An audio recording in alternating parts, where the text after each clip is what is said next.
An analogy used to describe anxiety that I once heard was car alarms. There's some cars parked down the street, and for one car, it may take 3 or 4 people pushing it to make the alarm blare. But for the car beside it, it might only take a gust of wind.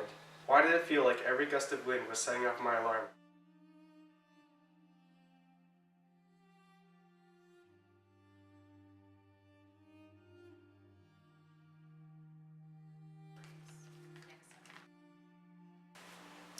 My first panic attack was in the 9th grade.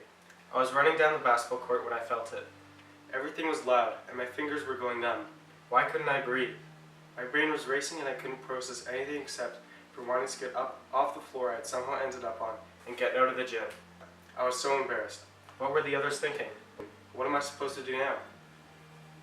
I've suffered with general anxiety and depression for years of my life. Over the past few years of my life, there have been troubles that I dealt with that I told no one about. At the beginning of my senior year, I stopped eating as much, feeling like everything in my life was spiraling out of control. In my early teen years, I was an anxiety-ridden, depression-filled, isolated wreck. I was eating something from 20 to 40% of how much the average 17-year-old is supposed to. I would avoid people as often as I could because I thought that being around them too often would allow to see the dark side of my life. My perfectionistic tendencies caused me to become filled with worry anytime something minor would happen. This led to self-destructive tendencies and the contemplation that death was a better option than life. It seems like I panicked every other day, whether it was about some comments from 4 days ago, a math test, or sometimes for no reason at 2 a.m. As my mental health declined, I started to self-harm. I made people regret trying to know me.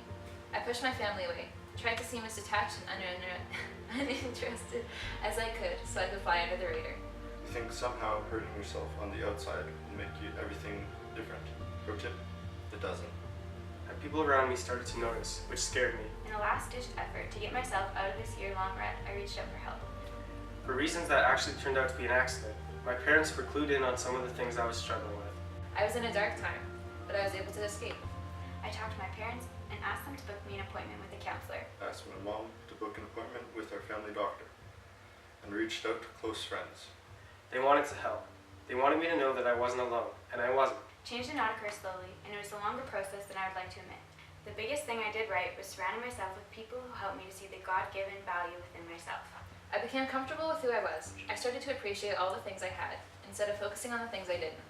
Going through depression was the biggest, most nasty gift I received, but it was still a gift.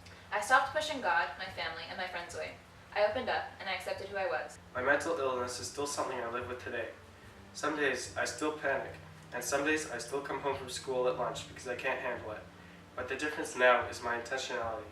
I was able to transform my life from seclusion and bitterness to a life of acceptance, love, and optimism. I want to get better, and I know I can. I'm intentional about going out more, and I'm intentional about seeing people to help. My life isn't perfect, and that's okay. I'm just learning to take every day, one step at a time. I may not have fixed my anxiety and paranoid behavior, but I have learned to accept them as part of me and refuse to let them govern my life ever again. And if I can say one thing to all those that are currently dealing with anxiety, depression, or any mental illness, it would be this. Although mental illness is not something that can be dropped, it is something that can be helped and slowly made easier. You are a warrior, and I have so much respect for the battle that you continue to fight. The more we talk about it, the more we can come together and lift the stigma of mental illness, and the more we are free to embrace each other. The world will try and tell you that because of your struggle with mental illness that you're weak, but on the contrary, I think you are stronger than anyone can ever imagine. You fight an invisible battle, and sometimes it seems impossible, but let my story be living proof that it is a winnable fight. You? You. You are not alone. You are not alone. You are not alone. You're not alone.